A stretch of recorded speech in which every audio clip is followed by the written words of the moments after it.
All right. So now we get the first reference to reincarnation. It is like this. Notice there's a lot of these sort of natural metaphors because, they're in the forest, many of them. So as a mango or a fig or a berry detaches itself from its stem, so this person frees himself from the bodily parts and rushes along the same path and through the same opening back again to a new life. This is one of the earliest references in Sanskrit literature to reincarnation. We don't find any reference to reincarnation in the Rig Vedas and the four Vedas. We have one word that says punarmrityu, again, death. But the Upanishads, the Brihad, is the first time that we have clear reference to what becomes ubiquitous in all the Indian traditions, Buddhist, Jain, and Hindu, Tantrika, everything, reincarnation. And here's the first little, very kind of simplistic, metaphoric reference to it. Just like a fig or berry detach itself from the stem, and I presume the idea is the berry falls off the tree and goes in the ground, and the seeds in the berry then produce another tree, because that's how nature regenerates itself, or a fig or a mango. I'm assuming that's the intention here. So the person frees himself from the bodily parts when you die, rushes along the same path, the nadis. In one of the later Upanishads that talk about the nadis, the channels that the soul leaves the body, and Vedanta has a whole section in Pada 3 or 4 about how the soul leaves the body. What are the channels? They're called the nadis. Later becomes highly developed in later tantrika traditions and hatha yoga traditions. The idea of nadis. Patanjali is not interested in them, but tantra is. But here, that too has its the notion of the subtle physiology has its earliest expression here, and it rushes through the same opening back again to a new life. Now we'll get another reference to reincarnation. Again, a sort of like forest-like, using forest-like imagery. It's like this. As a caterpillar, so here's a blade, here's a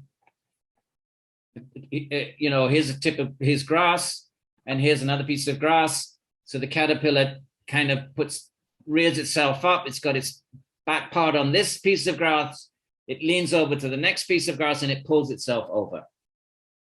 So that's a metaphor. As a caterpillar, when it comes to the tip of the blade of grass, reaches out to a new foothold and draws itself onto it. So the ātman, after it's knocked down this body and rendered it unconscious, death, it reaches out to a new foothold and draws itself onto it. See how it's not philosophized. It's quite beautiful, though. Patanjali, he gives a much more technical definition of reincarnation, right? Jati ayubhoga, telhada paritapa, punya hetutvat, right? You get your birth and your lifespan and your quality of life is based on, and they're pleasant or unpleasant, but depending on whether you've been pious or impious. So the sutra tradition then systematizes it, theorizes it more philosophically, but not the Upanishads. But yet it all has its roots here in very beautiful ways. So non-systematic, non-philosophized, non-theorized, but profound, my friends. So these are the very, very earliest expressions of reincarnation. And here now a little bit more systematic, a little bit more philosophically rigorous. And now we can echo Patanjali. Remember, this is Patanjali 2.13, 2.14, 2.15, that klesha mula karmashaya drishta janma vedaniya, that your kleshas trigger action and that manifests in the future life. And what is that? Sati mole tad vipaka jati ayubhoga. As long as we act with desire, we create jati ayubhoga. We create bodies, lifespans, and quality of life, and tehlada paritapa punya hetutvat. And these bodies and lifespans that we have, my friends, are happy or distressful. Obviously, he's painting black and white. We have to fill in the shades of gray. They are happy or distressful, punya, depending on pious or impious deeds. Now, look, here it is. Hence, there is this saying, what a man turns out to be depends on how he acts. It's karma. Now, a little bit more philosophical in the Weaver and the other passages. If his actions are good, he'll turn into something good. If his actions are bad, he will turn into something bad. A man turns into something good by good action and something bad by bad action. And so people say a person here consists simply of desire. Because you desire, and according to desire, you act. And if you act bad, you bad result.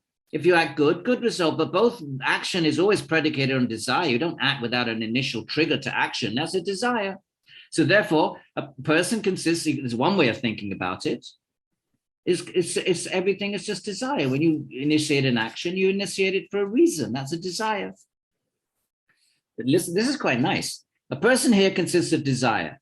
Then a man resolves in accordance with desire. Then you make a resolution. Okay, I desire this. Now I'm going to resolve to attain it. And then he acts in accordance with his resolve. Then you act and turn. And then, so that's action. And then what happens? Well, then you turn out to be in accordance with his action. Then you get the fruit. And then you end up with karma coming your way in this life or the next, Patanjali says. But notice this nice little four-part schema, right? It's all desire. So people say a person here consists simply of desire. We're in this world and we get to desire, my friends. We have a mind. And that mind controls the body. And according to how we use the mind, we control the body, we control our actions, we control our behaviors, we control our relationships. So what is the mind really? Okay, it's desire. You can say it's ignorance and ego, but we don't see those things. But we do see desire. We have control over desire. Our vidya is so deep rooted, we can theorize it's there, but we can't perceive our vidya out of the 5 kleshas. We can't see ignorance. We can't see ego. Sometimes we can. We see our ego. Okay, fine. But really, it's desire that we can see from moment to moment. So a person here consists of desire. All right, I'm hungry. I'm going to get up, eat something. Tired. I desire to sleep every second. So a person consists of desire. 4 parts, 4 steps. Desire, then resolve, then act. Then you act according to your resolve, and then you act. The resolve says, okay, I want this now, and then you act. Let me get it. And then you turn out to be. You get the karmic consequence in accordance with that action. On this point, there's the following verse. A man who's attached, if you have detachment, same as desire. A man who acts out of a desire, you can call that attached. Big word in the Gita. A man who's attached goes with his action to that very place to which his mind and character cling. Gita, end of chapter 6. Yam yam vapi smaram bhavam tyajate antikale varam tam tamevitaro tad bhava bhavita. Whatever you think of at the moment of death, whatever your mind's clinging to, whatever's been the most important to a desire in your life, that's where you go. Here it is. So there's 2 principles in reincarnation. One is pious, impious activity, Patanjali stresses, but one is the state of mind at the moment of death. It's a different principle. The Gita stresses. Upanishads are saying both. Up here it's saying good, bad, your morals, but here it's what do you cling to at the moment of death? What state is the mind in? 2 different principles. Of course, they can interact together. It can be a combination of both. A man who's attached goes with his action to that very place to which his mind and character cling, reaching the end of actions when he dies of whatever he's done in this world. From that world, he returns back to this world, back to action. So then you die, go to some other world according to your karma, and then you come back again. There's probably a reference to the celestial realm. And indirectly, it's a dig at the Vedic people. Sure, you can go to that world, but then you come back when the action expires. Now, that's the course of a man who desires. If we die with desires, we go to some other world and then we come back down and start all over again. That's the course of a man who desires. Now, a man who does not desire, who is without desires, who is freed from desires, right? The whole goal of yoga, every single yoga, Buddhism, Jainism, everything. Read the Gita, verse after verse after verse after verse. Who is freed from desires, whose desires are fulfilled, and here's whose only desire is the self, mumuksha. His prāṇa does not depart. Brahmani is, and to Brahman he goes. That's liberation. That's the Upanishadic way of saying he gets liberated. On this point, there is the following verse. Now, there's another verse, right? That's the verse up there is for those who die with desires, conventional. What about the liberated? When they're all banished, those desires lurking in one's heart, we got these desires lurking about in our hearts. Then immortal becomes immortal and attains Brahman in this world. Svarupe vastanam, you don't have to die. We're supposed to be able to attain these states in this world. So this is all the earliest teachings of reincarnation we find in Sanskrit literature.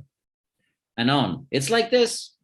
As a snake's, how do you pronounce that? Slough or slough, whatever, right? The skin of a snake, lifeless and discarded, lies on an anthill, so lies this corpse, right? The snake sheds its skin and then goes off and does something else. So that's what the ātman does. But this non-corporeal and immortal life breath, sometimes the prāṇa, that's the subtle body, is nothing but Brahman, nothing but light.